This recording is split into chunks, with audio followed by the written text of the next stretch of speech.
Laura Alamon. I'm here with Scott Brooks, the drummer for Led Zepagain, of course, playing the role of John Bonham. Scott, thank you for being here today. Thank you for having me. We are so excited to get to know you. To kick things off, tell us how you got inspired to play the drums to begin with. Oh gosh, many sources of inspiration. I mean, from as a child watching the Muppet Show, the drummer Animal surely influenced all us kids. You know, he was sort of he had a little bit of Keith Moon in him and some of the other rock drummers, and of course they kind of amped that up a little bit. But us kids loved that. How did you first discover the music of Led Zeppelin? Well, first of all, you couldn't get away from hearing them on the radio. They were on pretty constantly, and that was a great way to hear them.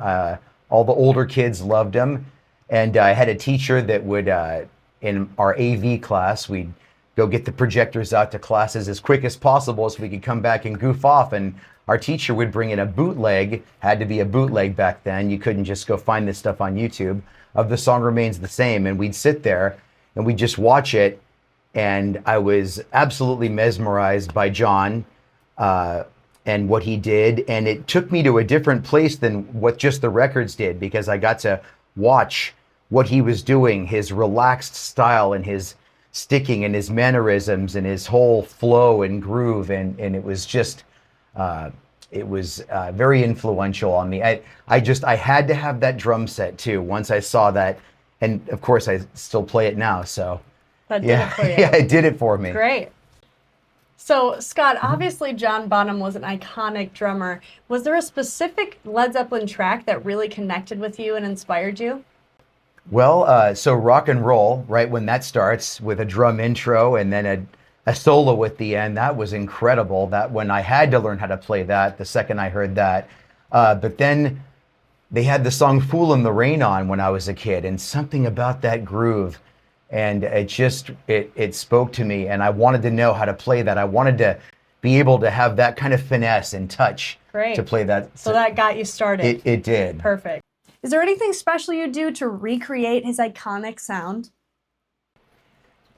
Well, many things. I mean, the devil's in the details, right? So you have to have a meticulous attention to detail to get all of everything that he does, from the tuning to the there's so much to it. But then, you know, I try to think about what got me interested in it in the first place. All these myths, like for when they recorded Levee Breaks, how they had a you know, he would record in a staircase with a room that the microphone's up by the top, and you think of all these stories while you're doing it, and in a way I'm trying to kind of recreate how I felt then now, if that makes sense. Yeah, connecting the feeling to the sound. Yes. Yeah, great.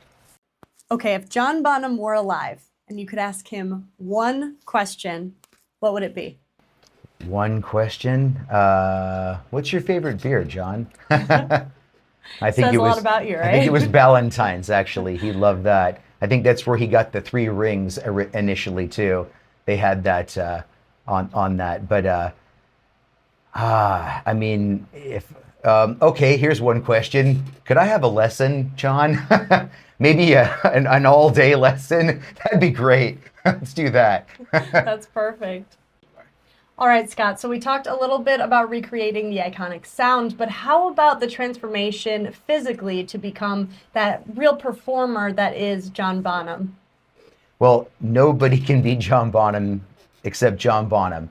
But I guess after watching so much of his playing and listening to so much and just committing to it, I mean, it just sort of comes naturally. I mean, as a fan, which is all I am, right? I'm just so passionate about what he did that I guess it just oozes out your pores after a while, because you absorb it, and then I guess just try to show, you know, your homage to what he did is basically all it is. Scott, this is your second tenure with the band. Do you remember that feeling when you first became an official member of Led Zepagain, or what it felt like to get the call that you were in?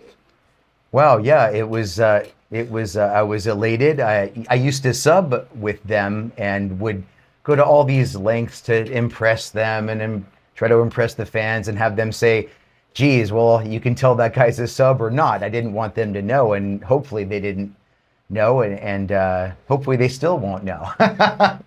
No, but it's a great feeling, and just getting to perform this, it's a dream come true, really. So. Well, Scott, thank you so much for being here. It has been a pleasure talking to you. Is there any last words you want to give the fan base of Led Zeppelin? Well, you got to come out and see it. We'd love to have you. It's such a unique opportunity that just fans like us get to perform for fans like you, and we're all in this.